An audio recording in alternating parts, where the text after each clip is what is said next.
Giants, built by giants. Has it got a big doorway? That's the other thing about the whole, the mythos of the giants. It's got a big doorway. Yeah, that's where the giants come through. Well, the people from the other planets. And legions, they 10 to 12 foot high. Ready to take over the world? Had done so previously, It's already been conquered. You just come it's in. been abandoned. Yeah, pretty much conquered and abandoned. Yeah. Part of an ancient conflict. Previous god race couldn't get them to trigger because he couldn't find the catalyst to trigger them, so he just left abandoned them.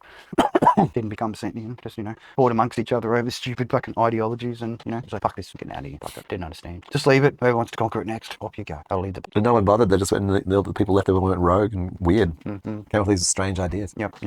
Well, so it's the old island syndrome. You've seen that where the World War II, the Americans landed in bloody these little tropical island places, and they saw them as gods, and they did their warring and their whatever, and cleaned up all their shit and left, and then they sort of their tribal leaders fucking came up with this whole thing about the gods from the sky, and a couple of generations later they're building these bamboo fucking representations of the plains and the all the stuff, the really? Akax, and yeah, fuck yeah, man. And then it totally affected this poor peaceful living fucking because it was so dramatic in the cultural story. It changed this narrative and their stories. So like prior to that, they probably had this whole culture of the sea god or whatever, you know what I mean? But this other thing came in and was so that's the warplane affecting to them, and being part of the war, it just became this like new narrative. Yeah.